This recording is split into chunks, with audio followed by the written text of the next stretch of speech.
Doesn't need him. For like a kid who we find out later, Ray just asked, like, I mean, it's his son, but he just asked him basically randomly, like, yo, do you want to like do some stuff with me and Eddie?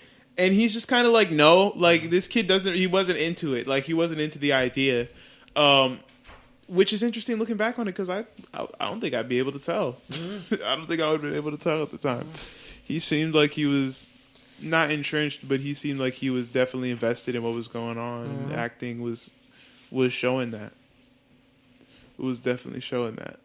But yeah, man, I think most of the story is kind of told up until this point. We see a confrontation later on, basically setting the match. It was obviously going to be a banger. There's no way it wasn't going to be. It was obviously going to be a banger. The story was laid out in that way that WWE does it, where we see characters go from good to bad in a logical sense, where both characters kind of progress and both characters gain momentum from it. Exactly. I thought. It felt right. The only way to turn Eddie heel was to make him literally just take out his house. The biggest babyface. How else are you going? You got to take out the second biggest babyface. Well, no, actually, still biggest babyface. The fake biggest. I mean, bro, like the fake biggest babyface at the time was John, and like he was popular. Like he was popular, but I still think Ray was more popular. It's perennial babyface. I was definitely more of a Ray guy as a child. Like every time, like I try to think about maybe Ray's not that big of a babyface. Then I think about it. He's such a babyface that his son right now is wrestling as a babyface without barely having to say anything, just off of the goodwill of his father. Just wearing off that of mask. the goodwill. It's literally you got grandfathered in. To be honest, Dominik has his babyfaceness off of this storyline. Yo, like I'm your Dominik, papi. Yeah. It's like, damn. What are you doing, mijo? Mijo, no. But it's just like, oh God, man. We see so much. We see so much great stuff over what is like. I think it's ultimately like 4 months of storytelling. A lot of great matches over that period of time. Actually, no, it's not over that period of time entirely, but over up until this point, it's 0-6. Ray has beaten Eddie Kryptonite 6 times. Kryptonite. To me, the outcome was pretty obvious, but you know, wrestling's not always about the outcome. You know, it's about the story that you tell in the ring, and I think the story that they told in the ring was incredible. And you know, I kind of just want to dive right into the match, the main event. I mean, it wasn't the main event at all. It was the second match on the pay-per-view on SummerSlam. It was the main event of SummerSlam. It was the main event of SummerSlam. It clearly was the match that everybody was most anticipating. Like a few weeks ago, my man had an actual social worker in ring drawing off these papers. Like, I'm gonna take. Right, come on, man. Like Dominik was ringside, bro. People were pumped for this match. It was the biggest match on SummerSlam. I don't care. Why do you put it second? Argue with your grandma. Because you're gonna ride the high of the second match all the way to the end.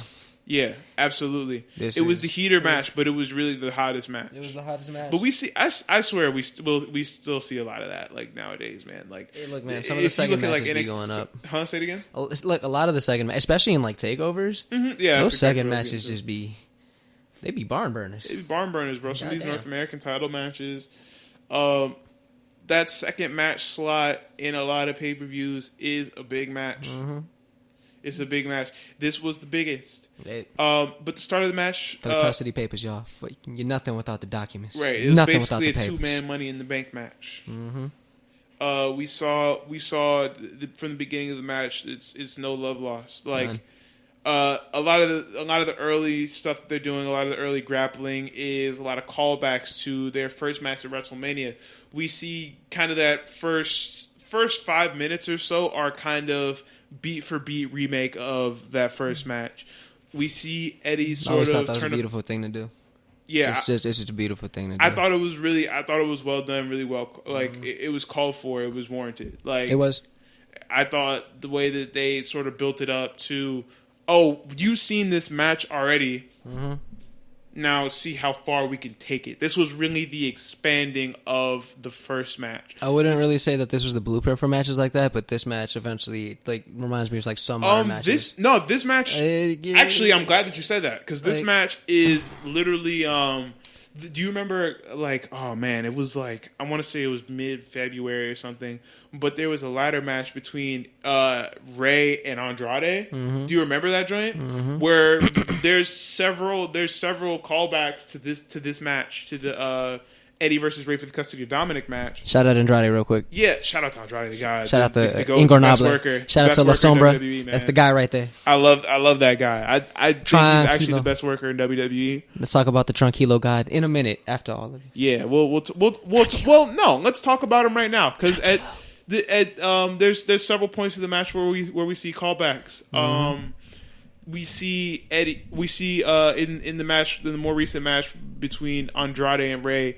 We see a callback we see an attempted callback to the power bomb where Rey falls from the top of the briefcase into a power bomb on top of Andrade's shoulders. Now, what happens basically is in the current match, Rey falls on his head. Basically, he falls off of the championship. He's fighting for the USA title at this point. He's fallen off of the championship. He misses Andrade's shoulders and kind of falls on the back of his shoulders and knocks himself a little bit silly. Mm-hmm. And I was like, well, they tried. Now that's a bump. I was like, they tried. That's definitely a bump. I was like, well, Andrade got his ass right there. You should go for the briefcase. You should go for the briefcase. Go for the. Go. If they sold it like Rey did some, but it's whatever, man. Yeah. Wrestling is wrestling. I'm just glad he's all right. But that match, especially with the similarities, I think it always reminds me of a few. I think the one thing it also reminds me of is I forget the exact one in Gargano Ciampa because we ran Gargano Ciampa back many times. But when Johnny finally got over the hump, the little similarities, they ran their first match almost bar for bar back. You know what? You're right. Almost You're bar for right. bar. That is it another reminds bar me for of bar this. type of remake. I was like, oh, y'all are doing it. I was like, oh. Mm-hmm. I think that's a really good. I think that's a great storytelling tactic. It's really good, man. It rarely fails because I think it's also really important because when you're watching it in the moment, you probably don't realize it, and then you go back and rewatch it. You're like, oh, shit. Maybe it's because I was watching it back to back. Kind of back to back or recently. I meant more in the general, when you see a new match, right? Normally, take the Gargano Ciampa thing for example. When I was watching that jaunt live for the first time, I was like, oh, okay, this is actually pretty fire. Right. And then going back to rewatching, and then you watch them back to back, you're like, oh shit. Right. The best matches to me are done to be rewatched and revisited. And that's how you know they were good. Yeah. But look, even during this ladder match, we can see whose allegiance is clear. You can see Dominik clearly. You're not my dad. You're not my dad. You're not my dad. We see several cuts to the crowd where Dominik is clearly distressed. Mm-hmm. Where Rey is getting his ass kicked as he does so well. One of the most gruesome bumps in the whole thing, which is actually another bump that was called back to in the Rey versus Andrade ladder match, was when Rey and Eddie, they're at the top of the ladder. They're duking it out or whatever, and Rey jumps over the top, hits Eddie with the sunset flip, but he misses the ladder. He catches the side of the ladder that's kind of perched on there, knocks over the ladder, and then Rey basically falls neck first onto the ladder below, and they both crash and burn. It looks disgusting. Quick shout out to Rey's neck. Quick shout out, bro. That joint is indestructible. It's holding up. It's doing a good job.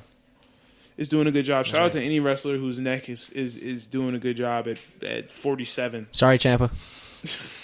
I feel so bad. Sorry, Ciampa. Very sorry. You're still my guy, though. But yeah, that bump is crazy. We see Dominik react to that. There's a point where Dominik jumps the wall and sort of tries to shake the ladder away. Yeah, he gave it a legitimate baby push. Bro, that shake honestly made me open mouth laugh. I laughed, but I was the funnier thing about it is Eddie came down off of the ladder immediately afterwards. You were in no danger. That's a small child. You really think a small child has the ability and strength to push that ladder down? Bro, but he was really ready to slap the shit out of Dominik over it. That man had his arm caught back. We're no, not child abuse on the television, but it's okay because Rey was you're not about to strike my child. He came in with that save at the right time. Mm-hmm. Very, again, obvious storytelling. We knew something was going to happen when Dominik was involved. He was going to show him what it truly meant to be a Guerrero. That's right. I didn't think he was going to hit him with the right arm of the Guerreros, but he thankfully didn't. Because Rey was like, not my son, bro. Ray stopped him. He's not. He spared the rod, bro. Spare the rod. Don't you dare do that. Yeah, man. That match is absolutely fantastic. Mm-hmm. It's fantastic. Rey pulls Eddie off of the briefcase, and it looks like he almost like tears his ACL, and then he kind of sells it for a second. Mm-hmm. I was like, why would you do that? But it's fine. Violence. I'm with the violence. This bump. Match needed some violence. It's another bump. Bump history where it's all about the bumps. CTE Records, y'all. CTE Records was in full effect throughout this match. The ligaments were at jeopardy. At jeopardy. And then, eventually, they just... It's not really a seesaw affair for the most part in the beginning of the match, leading up to Dominik doing that little push-off. It was really Eddie running most of the show. Mm-hmm. Honestly, most of the match, it was Eddie running most of the show. And I think that's fine. Like, Rey fights really well from behind. Mm-hmm. The ultimate underdog, perennial babyface, you already know what it is when you're getting with Rey. But it ultimately boils down to, it's like, oh, Eddie about to get the belt. Well, not the belt, but you know what I mean. Eddie's like, oh, he's about to get the papers. He's about to get control of his mijo. Pero no, that's not what happens. And then out of nowhere, who else but Vicky? Yeah, who else but Vicky? Who else but Vicky? Comes down to the ring. Pushes that man pushes off that ladder. The man off the ladder. Timber. He hits the ropes, And then in a move that I haven't seen done in a very long time, not only does she put him down on top of the ladder, then proceeds to weigh him down. Yeah, proceeds to weigh him down to secure the win. Because who the hell has time to raise kids? Not Vicky. Who has time to raise kids? Not Vicky. No one is thinking about Vicky this entire time. Not Eddie. Not Rey. Not the WWE. No, none of them are thinking about Vicky. They were still divas at this point. She was young. She was still youngish at this point. I don't even know if they had kids. But come on, man. Vince McMahon did not believe in women until 8 years ago. Who the hell is trying to raise kids? Not the writers' room did not care about women at this point. True storyline beat from Eddie's character. Yep. To suggest that we raise a child when you don't talk to your wife first. Truly a true scumbag move. Bastard. Not even that. Not only are you're usurping somebody's child just to spite them. Right, bro. It's a spite child. Man, Eddie turned into a true bastard. And we saw that shit play out. We saw it play out. He was going to get a spite child. Oh my God. I didn't even... That man, he was trying to get a dead stock spite baby. I didn't even know he could offer or try to get things like that, but... Yeah, but shit, man. He's trying to get his hands on it. Vicky got my man WWE Rey. Will do anything. They will sell anything to anyone as they have no morals. None. And then Eddie... after that, it was pretty much the end of the storyline. And then... What more can you say, man? They got the contract. Kick Eddie he got the papers. Good time, on the way out. Got a little bit. And then... What more can you ask for? It was a lot of shenanigans, man, for good cause, because that match was a banger. But it was a banger. Just to put the cherry on top of Rey, not only does he beat Eddie... I refuse to look up Meltzer ratings, but I don't want to. 5 stars. 5 stars. I'll give it 5 6. 5-star bump rating. 7 stars just off of the comedy. 2 stars 7-star off of 2 stars. Rating. 2 stars for the damn custody papers. I will say this though, just to put the cherry on top. I was like, oh, not only was it a fantastic match, but then Rey hitting that man with the briefcase on the top of the head after he has secured the papers. Yeah. Mwah, and that other chef's kiss right there. You already know, man. Goddamn. That's right. Send him out of here. Humiliate him. This is my son. I'm bad at math, y'all, but at this point, he might be 0-8. This man is now 0-8 against Rey. He has not brung anyone home. For a very, very long time. Yeah, I think the official count is 0-7, but that one last out at the end, we'll count that. And I think that's it for the match itself. It is. Looking at the two wrestlers coming out of it, man, who do you think really won the match? Before we get into that, I will say I do want to do one quick little shout out for Eddie's sake. So everybody thinks that normally this was the last time that Rey and Eddie were ever really in a ring together. That is not true, because I want to say they eventually met at a SmackDown. I forget the exact time of the SmackDown, but they definitely had a cage match. And, really? Yeah, it was definitely a cage match between Eddie and Rey. And honestly, is that the time where Eddie jumps off the top rope and hits, or not the top? He jumps off the top of the cage and he gets Rey Yeah. for that frog splash to win their final match ever. He finally got the frog off his back. No pun intended with that frog splash. But he finally got that monkey off his back. I'm gonna have to look that up. I was too locked in on this feud specifically. I didn't have. It was a nice little chef's kiss.